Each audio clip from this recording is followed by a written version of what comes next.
前回に続いて内装を紹介します。今回はタッチスクリーンとメーターパネル、後部座席とトランクを紹介します。後席のドアハンドルや収納は前席と同じ構造です。後部座席からはウィンドウのみ操作が可能です。エアコンは中央に配置されていて左右独立しているため左右での調整が可能です。後席にはシートヒーターが搭載されております。3段階の調整が可能なので冬場には重宝します。さらに 12V のシガーソケットも備わっています。後部座席もシートヒーターがあるのは重宝しますし、機能性も優れています。そしてジャガーランドローバー車全般に言えますが、アイスフィックスに対応しており簡単に外せてつけることができます。シートの奥に器具がある車種もあり一苦労しますが、ジャガーにはその心配がいらないので時間もかからずとても使いやすいです。後部座席のドリンクホルダーは非常にシンプルです。ドリンクホルダー2箇所と高級感には欠けます。 XJ など上級グレードでないと質が高くならないですね。中央のシートは後部座席から下げることが可能です。ゴルフクラブやスノーボード、長い荷物を乗せる際に中央のシートを下げて活用できます。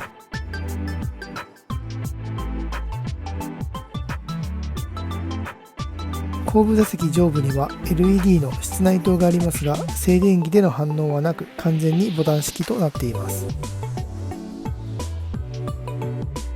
後部座席は後ろの荷室から倒すことが可能です。上部の黄色のつまみを手前に引くことで後部座席を倒すことができます。左側のつまみで左側真ん中のシートを倒せます。右側のつまみで右側のシートを倒せます。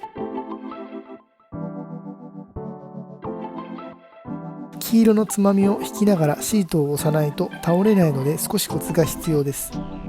シートを戻すときは後部座席から押し込めば元に戻ります。続いてメーターパネル、通称インストルメントパネルはハンドルのメニューボタンで操作します。車両設定ではロックの詳細設定や便利機能を設定できます。他にはリバース時のサイドミラーが上がって視覚を映す機能やシフトパドルの発生条件など詳細に設定できます。車両情報の設定では警告表示やアラームなど安全性に関する設定が可能です。ドライバーズアシスタンスの設定では前方の車両感知 AEB レーンキープアシストのほか、サイドミラーに車両接近をライトで知らせるブラインドスポットモニターのオンオフ機能など運転をサポートする機能設定が可能です。トリップコンピュータは走行距離に関する設定が可能です。表示設定ではインストルメントパネルに表示する情報や言語設定などが可能です。使っていないような設定もありますが、ある程度自分好みの設定に自由に変更できます。ウインカーレバーの末端にはボタンがあり、インストルメントパネル右下の表示を変更できます。続いてセンターコンソール下の操作パネルを紹介します。左右独立のエアコン操作や一気に冷房を入れるモードやフロントリアのウィンドウヒーターボタンは冷えた冬場には霜を溶かすので重宝しますね。タッチスクリーンでもエアコンの調整が可能です。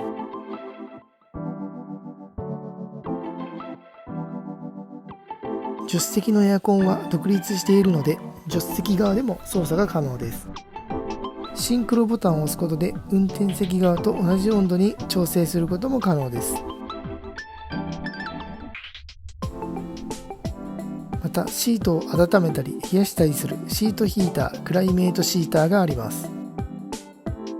冷やすのは夏場にとても重宝しますし、座面や背もたれのシートゾーンを調整できます。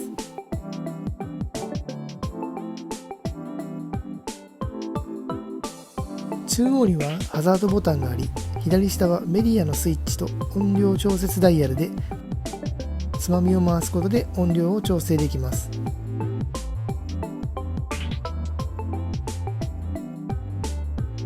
続いてタッチスクリーンを紹介します。画面を長押しするとタッチスクリーンのメニューを自由に変更できます。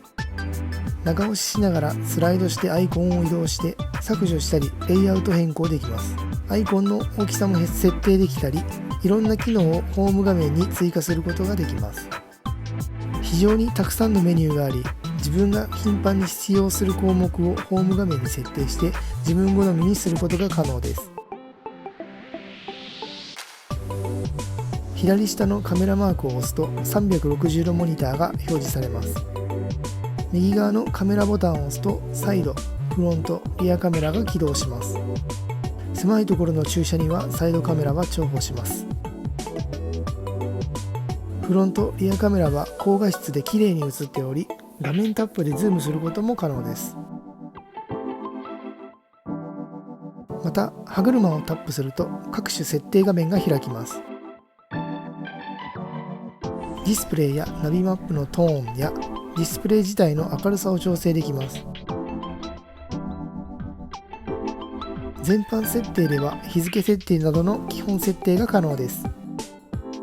スクリーンセーバーはおすすめで、一定時間経つと画面が変わりディスプレイの背景を表示させることができます。背景は決まっていますが、気分転換にはとてもいいです。機能モードはナビ、電話、エアコン、メディアなど基本的な機能の設定がディスプレイでも可能です。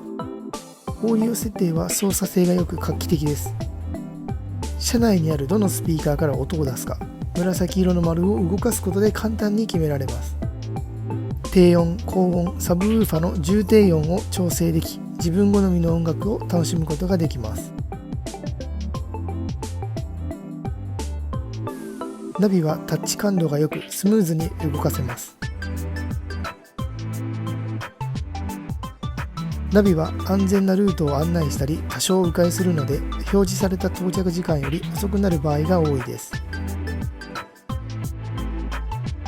ジャガー XE で好きな造形ですが、エアコンの吹き出し口の出っ張りと下にくぼみがあり、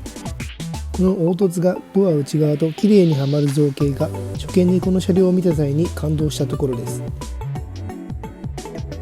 またもう一つ XE の好きな部分で面白い機能であり、知らないと危険ではあるのですが、アイドリングストップが起動している状態、いわゆるパーキングでシートベルトを外すとシフトセレクターが下がります。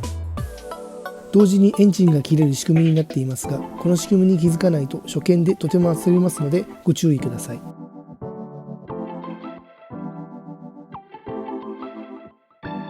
次回は JAGA XE の維持費について紹介します。少しでも車選びの参考になれば嬉しいです。最後までご視聴いただきありがとうございました。この動画がいいねと思ったらグッドボタンとチャンネル登録よろしくお願いします。